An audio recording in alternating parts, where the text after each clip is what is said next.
Саламатсыздар ма, құрметті оқушылар. Бүгін біз алгебра 7-ші сынып алыпта 55-ші есепті шығарамыз. Бұл жерде мен кіші форматта алып жатырмын, себебі мынаны үлкен форматта алатын болсам жарысы көрінбей қалып түсініксіз болып қалуы мүмкін. Енді бізде ортақ бөлім а минус б-ны алайық.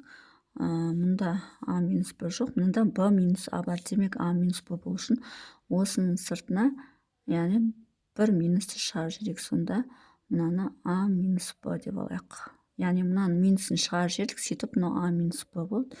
Енді мына жерде б минусы бар, а минусы бар. Мынаны с минус аны қайтадан бір минус шығарып жіберіп, а минус с-ға кетірейік. Сонда мынаның минусы бар, мынаның минусы бар. Мынау плюс болып кетеді, қайтадан а минус с болады. Яғни мынадан да минус шығады, мынау плюс болып кетеді. Сонда екеуінен де минус шығарса, екеуі де осылай өзгеріп кетеді.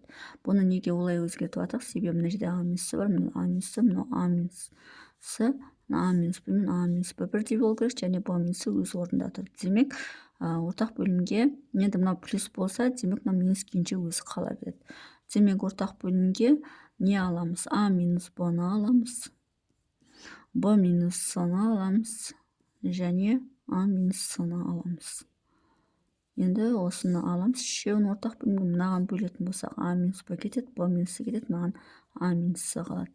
Мынаған б минус с кетеді, а минус с кетеді, а минус б қалады. Ал мынаған а минус б кетеді, а минус с кетеді, б минус с қалады. Енді не істейміз? А минусын өзі жазылады, бірге көбейтетін болсақ, яғни а минус с болады, минус болады, минус. Мына екеуін таңбалар өзгеріп кетеді, минус а плюс б болады. Себебі мына жерде минус бар. Енді мына плюс, мына минусты көбейткенде бәрі минус болады. Демек, мына жер минус болса, мына екеуін таңбалар өзгеріп кетеді, яғни минус б плюс с болады. Тең. Енді а мен минус а жойылады, минус с мен плюс с жойылады, б мен минус б жойылады. Демек, мына алым бәрі жойылып кетеді, 0 болады да бөлінген. Қандай да а минус б, б минус с, а минус с болса, бәрібірде мына алымы 0 болғандықтан 0 болып кетеді. Демек, бірінші есептің жауабы 0 екен. Енді екінші есеп шығарамыз. Екінші есеп x минус y бөлінген z минус x дейді. Z минус y дейді. Минус y минус z бөлінген x минус y дейді. Және x минус z дейді. Және плюс z минус x бөлінген y минус x, y минус z дейді. Енді бұл жерден z минус x-ті қалдырайық. Мынаны z минус x-ке келтірейік. Сонда минус z минус x болады. Енді z минус y қалдырайық. Мына сол күйінше қалады, x минус y болады. Z минус y.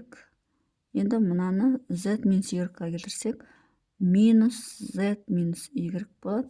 Енді мына жерде x минус y-ті қалдырдық, олай болатын болса, мынаның алдына минусты шығарып жіберсек, онда мынадан да минус шықса, демек мынау плюс болып кетеді, мынау x минус y болады. Сонда мына екеуден минус шығарып жіберсек плюс болады, мынау плюс болады, сол күйінше қалады. Енді ортақ бөлімге z минус x-ті қалдырдық, z минус y-ті қалдырдық, және x минус y-ті қалдырдық. Мына жаққа бөлетін болсақ, z минус x кетеді, z минус y-ге x минус y түседі. Мына жаққа x минус y кетеді, z минус x кетеді, x минус y қалады. Енді мына минусты шығарып жібердік қой, мынаны ол плюс қылып жібереді. Мына жер плюс қылып жібереді. Оны қазір есептеу барысында айтам. Айтпесе, мына жерге плюс деп жазып қосып аяқына плюс қылып жібереді. Одан кейін мынаған бөлетін болсақ, z минус y кетеді, x минус y кетеді, z минус x қалады. Енді мынау бізде x минус y-тің квадратын береді. Мына жаңа минус мынаны плюс қылып жібереді, плюс x минус y минус z болады көбейтілгенде, плюс енді мынау z минус x-тің квадраты, жақшаның сыртында квадрат. Енді осы квадраттарды ашамыз. X минус y-тің квадраты x квадрат минус 2xy плюс y квадратты береді. Мынаны көбейтеміз, xy болады. Мынаны көбейтеміз, минус x зат болады. Мынаны көбейтеміз, минус y квадрат болады. Мынаны көбейтеміз, плюс zy болады. Енді мынаның өзін ашамыз. Бұл бізде плюс z квадрат минус 2zx плюс x квадратты береді. Бөлінген. Енді сол бөлінде z минус x, z минус y және x минус y қалады.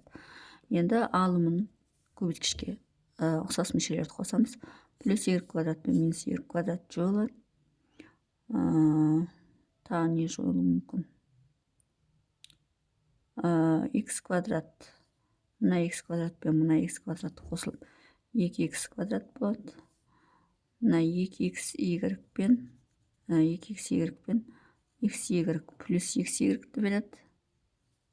Плюс xy береді. Минус xz немесе zx деп алсақ болады.